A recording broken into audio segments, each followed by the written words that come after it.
Hi,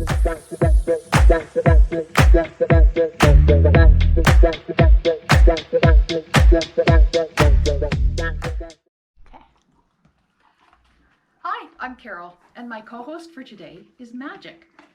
Magic is a 16-year-old Appaloosa who was the product of a breeding program done with the wild herds in Alberta. They were pretty much left to themselves, but now they're monitored and checked by an amazing group of people who take care of them. Magic came to us with a skin condition, pretty much needs close attention all the time. Unfortunately, he's insulin resistant, which means very specific feeds, and he suffers from respiratory issues. So anything like the wildfire smoke, wind, dust, and such, thank you, Magic, results in coughing and results in medications that he needs. Magic was described before we received him as a demon horse. We could never ride him, especially women could never ride him. He didn't like women. He was considered unrideable and just with all kinds of attitude issues. I don't think he's got any more attitude than any of the other horses do. Maybe because he's Grandma's favorite. Don't tell anybody I said that. And let's see, what else can we say about Magic?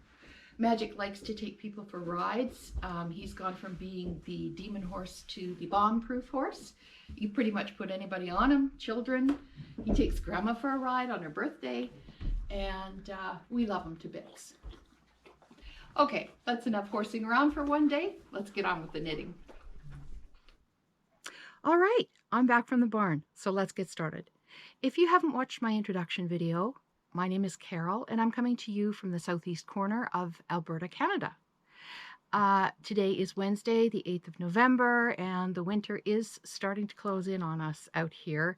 There's still some snow on the ground from the very first snowfall that we had, and the temperatures have seemed to continuously stay in the single digits, although today is plus 12. And it's bright and sunny, so if you are outside, it's crisp and clean. It's just that we're going below zero and having some quite heavy frosts at night, so any tender annuals or perennials will need to be covered up by now. And my garden has been put to bed for next year, so I'm good to go. Where can you find me? You can find me on Instagram as NaughtyKnitter61. You can find me on Ravelry as CraftyCarol61, and my email address is swatchthispacedesigns@gmail.com. If you would like, you could buy a horse a coffee, or you could buy us a coffee. We are up very early and can use all the caffeine we can get on Ko-fi.com/swatch_this_space. And you can follow the ranch on Instagram at 5 Winds Ranch Rescue and Rehab, or on Facebook just at 5 Winds. Okay, so if you watched the opening little bit this morning, you will have seen that my co-host today is Magic. If this is your birthday month, if this is your birthday day, your birthday weekend, however you celebrate, Magic and I would like to wish you many happy returns of the day and hope you get everything that you have wished for your birthday. Each one of my first 12 podcasts will be co-hosted by an equine co-host. So I'll do a little 1-minute introduction video on each one of the horses in the barn. That will only be for the first 12 podcasts, and after that, it'll be just me. Although we are toying around with doing a Christmas special from the barn, and I'm sure there will be lots of pictures of the horses interspersed throughout my videos. Now, when I started designing socks, I decided I was going to do one pair for each of the horses in the barn. And the first horse that came to the ranch was Magic. And so I started with 5 Winds Magic. Now, they're not magic socks. They're just named after magic. So this is what they look like. There's a small intricate pattern on the leg and the foot, and you can do this with contrasting cuff, heel, and toe, or you can do it without the contrast. A little bit of speckling in the yarn like this does not affect how well the pattern shows up. I'll just show you the one that doesn't have the contrast. It's equally as pretty, I think. I did one with, one without, and couldn't decide which one I liked, so I did one of each. But as you can see, like I said, with the speckles, the pattern shows up really easily. This pattern is meant to resemble mountains because Magic is a very tall horse. He's not as big as Max or Jack, but he's probably the next biggest horse in the barn. These socks are a cuff down. You can quite easily transpose them to work toe up if that's your preferred method. The pattern is written for what Ruth Loves to Knit calls the devil sticks, or DPNs, because I'm totally camp DPN. I don't do magic loop. I will transgress to a 9-inch circular occasionally, but it's quite easy to read the pattern if you're a magic looper and to transpose it in your mind to magic loop. The yarn that I used in this pair of socks is from Ancient Arts, and it's on their sock base called Socknado. And their Socknado sock base is my go-to for making socks. It's lovely to work with. It's soft, it's bouncy, it's warm on your feet, and I highly recommend it. So check that out. The pattern is written with a German short row heel. It's, I think, nice looking for this type of sock. If German short row heels are not what you prefer to make, or they don't fit your foot as well, you can substitute in any heel that you like to do. Fish lips kiss, or just anything that you have found in the past fits your foot well. And the pattern, I would say it's easily memorized. So once you've gone through the pattern repeat once, you can just read your knitting and carry on knitting without having to constantly refer back to the pattern. I think these ones would be really cute as ankle socks too. So if you don't have enough yarn to make a full, I try and do about 60 rows on the leg of my socks. But if you just did 5 or 10 with a cuff, that would be great. They would stick out just a little bit on the top of your shoe or whatever you're wearing and look just as cute. So again, that is the 5 Winds Magic sock. This is without the contrasting color. And this is with the contrasting color. So it's totally up to you. So what am I wearing today? Well, if you watched my first video, you will have seen my winter white Ranunculus. I'm sure this sweater needs no introduction. It's by Midori Hirose. I used Rico Essentials Cashlana. That is an 80% merino, 20% cashmere mix. And I held it double with an alpaca silk because I don't generally use mohair. I tend more to go towards the alpaca. What modifications did I make on this? Well, I used a long tail cast on for the neck. The cast on neck in the pattern, I tried it a couple of times and I couldn't wrap my head around it. I went and watched the video. I must have been having a bad day, and I just decided to go with the long tail cast on. And as far as I'm concerned, it looks just fine. I also used the 6mm needle to do a twisted 1x1 ribbing on the bottom. It says to size down to the 5mm needle. I wanted a nice consistent flow in the body of the sweater, so I just stuck with a 6mm, and I used the Italian Sewn Bindoff because I think that looks, I mean, it takes a bit longer to do, but the finished product is superior to a regular cast off. So if you haven't tried the Italian Sewn bind off, check it out on YouTube. If you don't like to Kitchener, you might not like to do this. But Suzanne Bryan has a really good video on how to do this. She makes it very simple to remember the steps. And once you're in the groove, once you're in the rhythm, you're just doing it automatically. And like I said, it does take a little bit longer, but the finish on this is far superior than anything I've done. So it's my preferred, my go-to bind off for sweaters like this. Now I used a 5mm needle to do a 6-row twisted ribbing on the sleeves. I knit down 7 inches. I believe the pattern calls for 7 inches. And then I just did a 1x1 twisted ribbing. Let's see if I can get this up here. 1x1 twisted ribbing. And I knew I wanted it to be about 1 inch. And I knew I wanted it to cinch in a little bit on the arm. So I did go down to the 5mm for that. Let me see. I did a typical cast off on this one instead of the Italian Sewn bind off because this cast off is a little bit more sturdy. It doesn't stretch as much. And on your arm, I think you want something a little bit more structural rather than, well, I don't like my cuffs to flop around. So I just did the regular cast off, but I made sure that I did it loosely. If you do a regular cast off, but you're a very tight knitter, then I would go up a size in the needle to do the cast off. This is an oversized sweater. It's extremely customizable, so I would tag it as inclusive.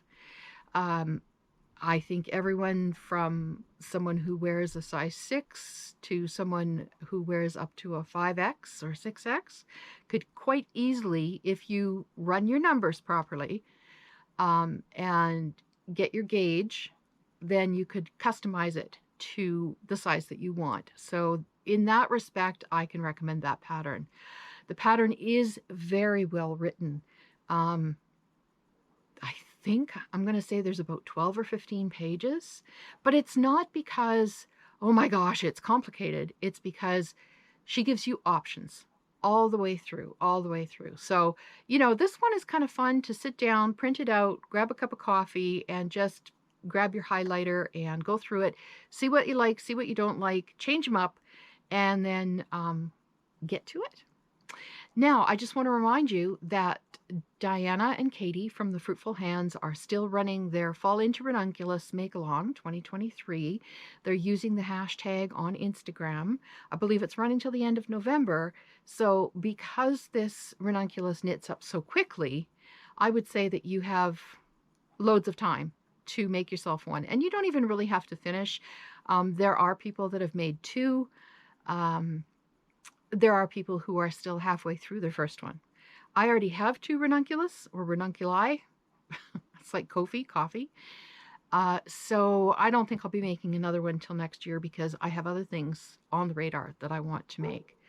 So yeah, if you haven't made a ranunculus yet and you don't know what all the hype is about, jump on the bandwagon because it's going to be well worth your time. Okay, so let's move on to the next segment. Now we're going to move along to finished objects. What I'm wearing, my ranunculus, is my first finished object. My second finished object are my SKYP socks. Again, I'm not sure if I'm pronouncing that correctly. The name of these socks is S as in Sam, K as in kitten, Y as in yarn over, and P as in pass the slip stitch over. So it's SKYP. I'm pretty sure it's SKYP. It's not Skype. This pattern is a free pattern on Ravelry.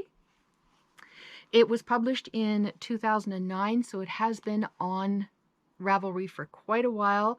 I'm pretty sure I wouldn't be exaggerating if I said there have been thousands of pairs of these socks made. Every time I mention this to someone, they say, oh yeah, I made one, you know, for my husband, or I made one for a friend. And so For me, what I ended up doing was I made my very first pair as a gift for a friend. And then my daughter saw them and wanted a pair, so she got a pair. And I do remember making a third pair, but I don't remember who they were for. And it was like, hey, I don't have any. So this pair are my pair. I used Cascade 220 Sport in the colorway Mint. It's 100% merino, and it has a really great price point for making these types of socks. I would call them house socks because they're soft, they're squishy. As you can see, this, let me just take it off the sock blocker for a minute. This is very, very squishy and very soft and really stretches out. So if you have fluffier calves like I do, or ankles like I do, this is going to fit you perfectly. On these ones, I did my heel flap and gusset heel. It's what the pattern calls for. I just did a typical toe on there. It's what the pattern calls for. And this pattern gets in your brain. It just gets in your brain. You just keep going and keep going and keep going. You know, it's a 2-row pattern repeat. So once you get going, you can watch TV, you can chat, because again, you just read your knitting and you know, oh, that's what I did on the last row. This is what I have to do on this row. And like I said, because it's a 2-pattern repeat, you're good to go. You jump right in there fast. I think I did a 2x2 twisted rib cuff, and I believe the pattern calls for 10 rows, which I did. Now, these were done on 2.75 millimeter DPNs. I used the 64 stitches, even though it is on a 2.75, because like I said, I have fluffier legs and fluffier ankles. They won't fail to keep your feet warm if you use the right type of yarn. Like I said, the 100% merino is wonderful, but I can see pairs of these in winter boots made out of like a Patton's Croy or John Arbon, something a little bit more substantial, a little bit toothier, that will hold a little bit more of the heat in. These skip socks are great beginner socks. There are so many teachable aspects to these socks. So they teach you how to read your knitting. And I think if I was teaching someone how to knit, I think I would absolutely make a point of teaching them how to read their knitting. That is so important to a knitter, to help you know where you are, to help you see, oops, I made a mistake, I have to go back, that sort of thing. And again, this pattern is intuitive and easily memorized. The heel flap and gusset instructions are written using simple terms, very simple terms, that help a new knitter understand the process of knitting that type of heel.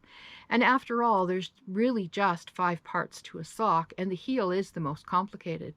But having said that, I wouldn't call it complicated, because you can break it down into 3 different parts. If you're doing a heel flap and gusset, you can do a German short row heel, which is bing, bang, boom, it's done.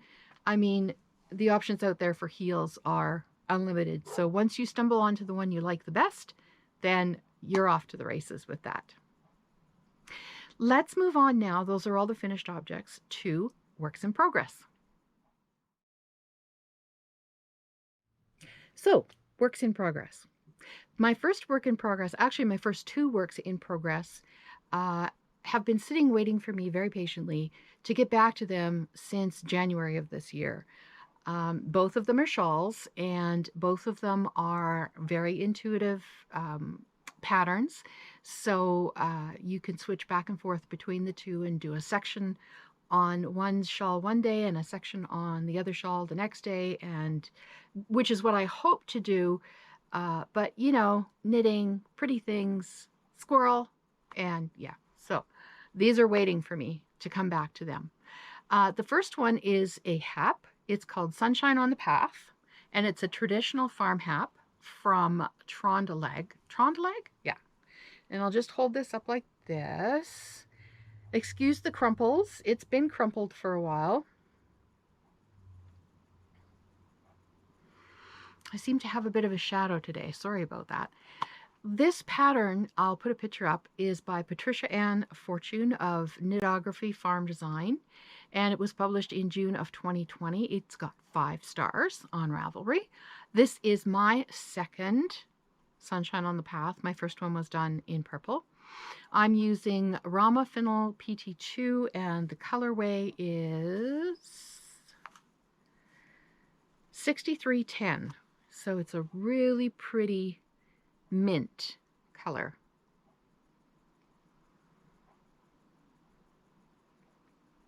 It's showing up a little bit darker. 6310 was a really popular color when I ordered it, so I was very happy to get that. It uses a 5mm needle, and the measurements, the width at the widest part is 90 inches, and unfortunately there is no real depth measurement on the pattern on the schematic, because the hap itself is a trapezoid, so the 2 corners, I'm guessing, would come around your shoulders. I have, like I say, my other one is a very it's purple, but it's a Merlot purple. It's a very deep, warm purple. It has, despite the fact that this is very, very toothy yarn, it has great drape, especially once it's been blocked. You get to see the lace, and like I said, it has lace sections. So you do one today, and then you do one next day, or you alternate like I was doing with 2 shawls. It really is a quick knit, mostly because the pattern is simple and it's done on 5mm needles. It's easy to wear. Some shawls are a bit tricky and fiddly and you have to faff about with them. This is really pretty with a shawl cuff, if you have a shawl cuff. It's a quick knit, and you know, you just do 1 repeat a day and put it down 30 minutes in the morning, that sort of thing. It knits up really quickly. So that's my first work in progress. And I forgot to show you my project bag. This was one I made a couple of years ago out of some really cute fabric. I saw it. I was so tempted. I couldn't resist it. So I went ahead and made myself a little winter project bag. Now, the next one is also a shawl. Like I said, I put together this project bag as well. Again, just really, really loved the fabric, and so decided it needed to be a project bag as well. This shawl is the Aito shawl, A-I-T-O, and it's by Melody Hoffman. And it was published in February 2018 in Llama magazine issue number 4, I believe. Now, this was a new to me type of shawl in that it uses 6 plates of plotalopi. And I had seen so many different things made with plotalopi, and I was terrified of trying plotalopi. And then I watched a video showing all the aspects of this very specific yarn, and the presenter went into the fact that if you hold it this far apart and pull, it's going to come apart. But if you have it that far apart and pull, it's very, very sturdy. So I did adjust the way that I'm knitting, only very slightly. I'm not terrified of using it anymore. As a matter of fact, I'm a convert, and I probably have 2 more shawls quantities worth of plotalopi sitting on my shelves waiting for me to get to them. This shawl is made with 4.5mm needles, and it has 4.7 stars on Ravelry for the clarity of how it's written, and the average difficulty they give it is very low, so it's not a difficult shawl to do. If you've always been afraid of plotalopi or any of the lopis, and have never tried spit splicing, and there's no spit involved, it's just, moisture in your hands, it's amazing how strong that connection is if you're working with something like plotalopi. I'm pretty sure it wouldn't work with a superwash merino. The measurements of this shawl, it's an asymmetrical shawl, and it is 59 inches long and it's 51 inches wide. So it's a fairly substantial shawl. Like I said, don't be scared of the plotalopi. Get yourself a plate, and just work with it and get to know it. And it's a very relaxing, meditative, rhythmic type of shawl, this pattern. So let me show you the colors. Now, Melody made hers in a few different colors, and I'm making mine in all of this color right here. Move it over this way a bit. Let's see. And again, I'm sorry, these have been scrunched up in my bag. Waiting. There's a beautiful halo on this shawl. It has, let me see if I can.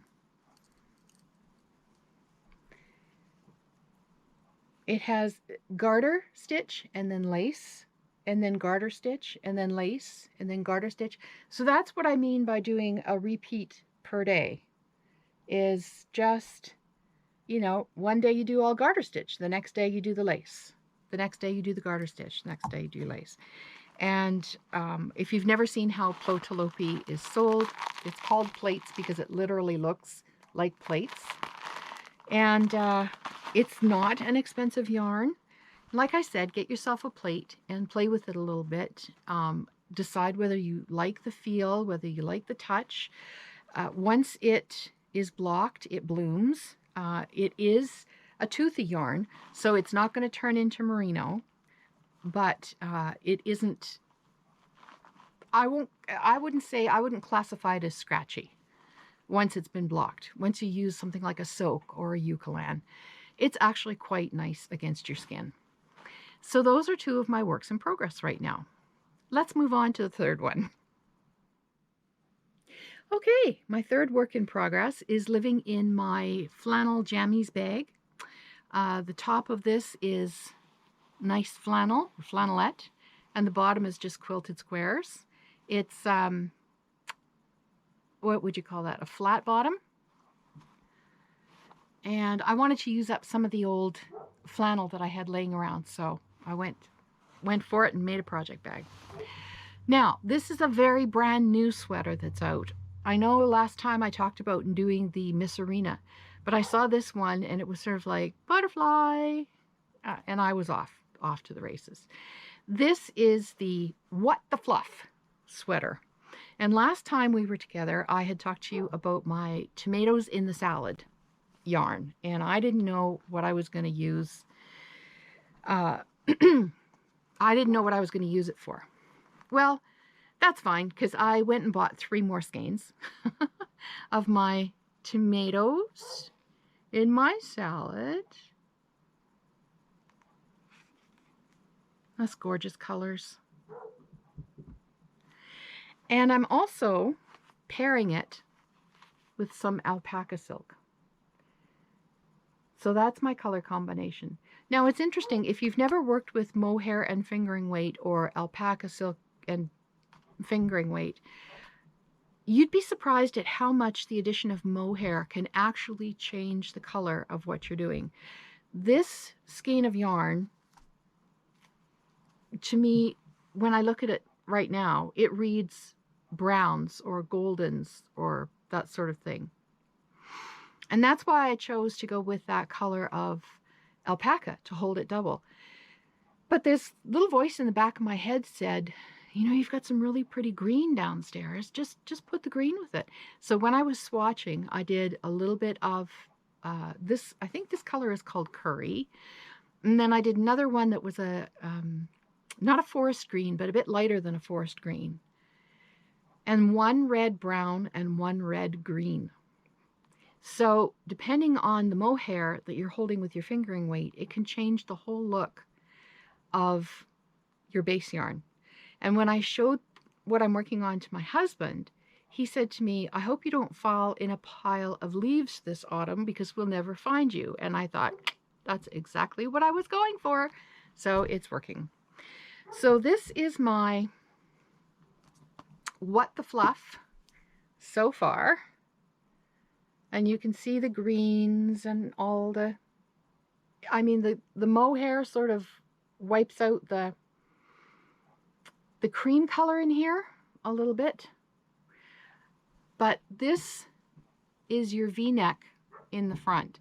So this is one side, and then you do the other side, and then you connect them for the body. This is all stockinette stitch, so it's nice and comfortable to sit and work on while you're watching TV or just having a coffee, listening to an audiobook or whatever you're doing. I know that this isn't going to be my last one because I really, really, really like this pattern. So like I said, this is a brand new pattern. It came out October 2023. It was put out by Twin Stitches Designs, and it was published, like I said, in October. It uses 2 yarns held double, so it's the fingering and whatever else, lace weight, silk, mohair, alpaca that you want to hold with it. It's done on a 5mm needle, so I really had to root around in my stash and look for all my 5mm needles.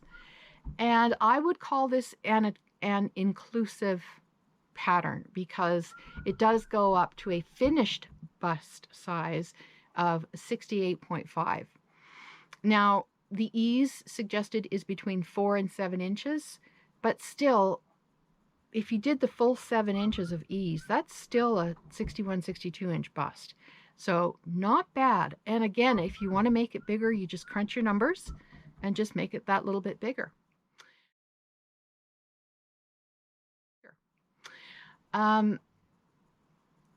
This is a very simple to follow pattern.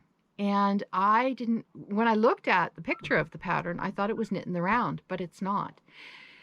And when I realized that I was going to have to knit it in pieces and then join, I thought, oh, do I really want to do that? But I'd rather do something like this than a bottom-up sweater. So I'm enjoying the pattern. It won't be my last one. It's called What the Fluff by Twin Stitches. And the last work in progress is another shawl. Pardon me, it's another sweater. It's not the Miss Serena. I'm keeping that one for next year, actually, and I'll tell you why in a minute. The next sweater that I'm doing is from the brand spanking new Knitting for Olive book, and it's the one that's on the front cover. It's called Nature. Now, I fell in love with this. I do love, I'm sorry, I'm creating earthquakes there. I do love knitting lace. I like the rhythm of lace and the fact that it's easy to read your knitting. You start with the back, and I don't know how well this is actually going to show up, but let me just bring it up a little higher there. This is actually the back, but that's about where I am, and I love it. I love, love, love, love, love, love, love it. Now, what yarn am I using? I'm using the Estelle Llama Natural Worsted. Now, most people will go with what is requested in the pattern. And I'm not afraid to go out and look for something that maybe is a little bit different, maybe is a better price point. And so I use a website called YarnSub. It's just simply www.yarnsub.com. And you type in the name of the yarn that's called for in the pattern, and it will give you all the substitutions that you can sub in for that yarn. And the nice thing is it tells you that it's an exact match. You know, if you sub this in, it's an exact match, or you might need 2 balls of your alternate to every ball of the original, or half a ball of your alternate to every ball of the original. It's very comprehensive. It will tell you that the finished product is going to be more dense or less dense. It's going to have more drape or less drape. So if you've never used it, it's yarnsub.com, and I highly recommend it. And again, this is the Nature sweater from the brand new Knitting for Olive publication. What else can I say about this? I would say it's an intermediate pattern. I wouldn't classify this as a beginner's pattern unless you're very, very, very, very comfortable with lace. But even then, I would say probably intermediate. The book is not a how to knit book. It's a recipe for knitters. So you have to have some basics before you launch into this book. But having said that, it's not a difficult book to use. I'm really enjoying it so far. And so those are my works in progress right now. Then we'll move on to my brand new announcement.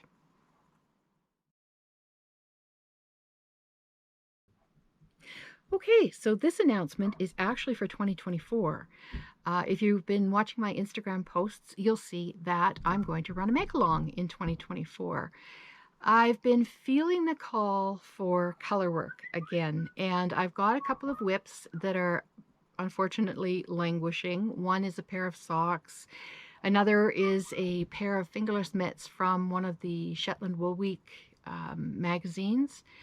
And there's the Miss Arena that I want to do, which is also color work. And so I thought I'm going to fold all that into a Color Me Beautiful Make-Along 2024. Now, the Color Me Beautiful Make-Along is going to run the full year, and I will be giving out prizes every 4 months. Now, why am I doing it over 12 months? It's a long, long time, right? Well, first and foremost, if you're new to color work, it'll give you a whole year to practice making color work items. And you could submit your color work items as you make them, as you don't, you know, if you're not satisfied with it. I'm announcing it now to give you time to consider what pattern you might like to knit or patterns.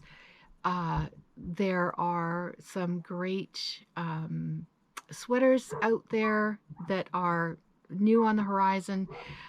There is the latest book by Charlotte Stone. It's called Charming Colorwork Socks. And I don't seem to have it next to me right now. Oh, yes, I do. Sorry about that. Yes, I do. Charming Colorwork Socks. And this one is just loaded with all kinds. If you don't have this one yet, and you do like color work, I would highly recommend this one. So socks, mitts, toques, scarves, sweaters, just so long as it's color work, it doesn't really matter what it is. And the reason I decided to do this, like I said, because the color work was calling me, and I have a pair of color work socks that are living in my little, this is just a little sashiko, is that what you would call it, type bag that I made. Let's bring it over this way. There we go.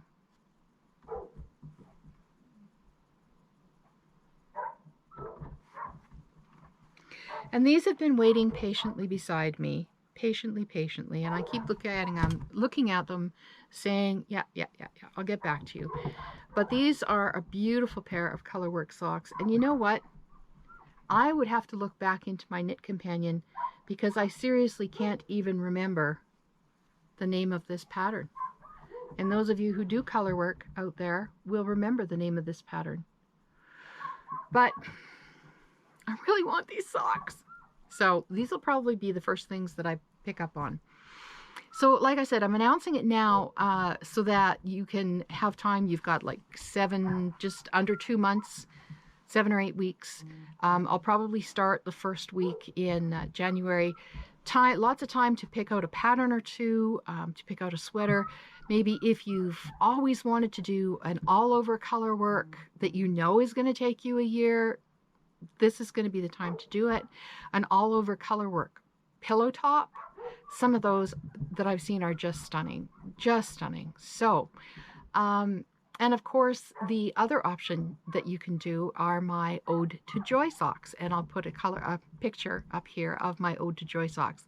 If you have a music lover in your life, these would be a really, really good pair of socks for them. Let me see. Yeah, so like I said, you've got just under 2 months to pick out a pattern or patterns. Get your supplies ready, and I will remind you again in a few weeks.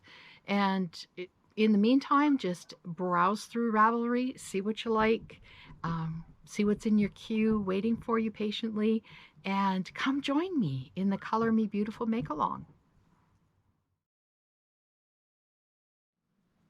So last time I touched briefly on the Tin Can Knits app for your phone, for your tablet. And I did have a chance to download it. It's a free download. I put it on my tablet and I played around with it for a little bit, and I like it. I am giving it 4.5 out of 5 stars, and I'll tell you why in a minute. This app covers all the bases for you, especially if you're a new or novice knitter. It's really, really helpful. It shows you a pattern. It walks you through a few steps of how long do you want your sleeves, how long do you want your body, what kind of yarn are you going to use, and it fills in all the blanks for you. And once you get finished answering all these questions, it produces the pattern in your specific size and weight of yarn, so that you're not having to go through a printed pattern and highlight what you're doing. So I would highly recommend it for a new or a novice. It's highly customizable, like I said. It's very, very similar to having an electronic project book, because it lets you even record who you're knitting it for, what colors you're using. So when I was filling all that out, I thought, it's a little bit like a project book. And even if they're not retainable, which I'm not sure if they are or not, you just take a screenshot of it, print it, and put it in your book, and then you know what you did and when. Now, I'm only giving it 4.5 stars out of 5, and this might seem a bit ridiculous to you, but I use Knit Companion, and one of the things that I like about Knit Companion is I can use it straight up and down, or I can turn my tablet sideways and use it sideways. And for me, that's very important because I do a lot of color work. So if I have a larger chart and I want to see right from one side to the other, I want it to be able to sit on the table in a landscape dimension and not a portrait.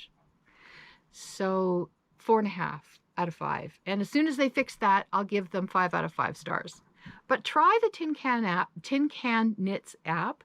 It's free from the Play Store, and just see what you think of it and leave a comment underneath. So let's move on to what I'm reading right now. I started a new book in October called Chapter and Curse. Chapter and Curse is a cozy mystery, and if you're not familiar with cozies, I'll explain that in a minute. It's written by Elizabeth Penney. I've never read any of her books before, and I really do like her as an author. She's writing a really fascinating, she has a great style, and she's writing a fascinating story. Chapter and Curse is about a mother and daughter who move back to Oxford, England, to run a bookshop for, or with, I guess, an aunt who is currently running it, but she's having real trouble running it. And there's a really pushy cousin who is trying to swoop in and sell it to a big chain for big bucks. So I can tell that there's going to be a lot of moving parts in this book, which I like, but it's still a cozy mystery. Now, cozies, what are cozies? Cozy mysteries are, I would call them lightweight. There's usually a romantic angle in there somewhere, but they're not overly, it's not an overly emphasized part of the book. The mystery is what is emphasized. A lot of cozy mysteries take place in a small town. The main character either owns a yarn shop or is a prolific knitter or is someone who runs the knitwear booth at a local fair every Sunday morning type thing.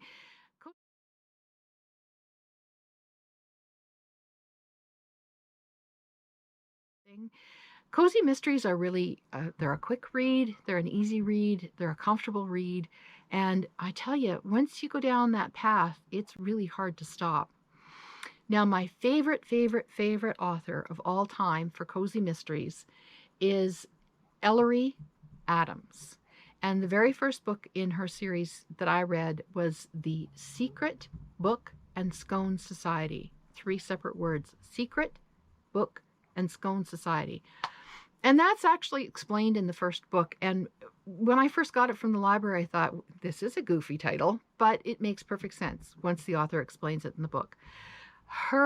I would call it a cozy mystery, but it runs a little bit deeper I won't say darker, but it's a little bit deeper than a typical lightweight cozy mystery. So 2 really great authors to have a look at. One is Elizabeth Penney, the other one is Ellery Adams. I'll put both pictures up here of these books. Like I said, they're nice and lightweight, so if you want to just read them while you're having a coffee or before bed, just to slow your mind down, they're a really, really good option. Well, I think that's everything for this episode. Don't forget to take your knitting out into the wild and share your joy with others. And until I see you next time, bye for now.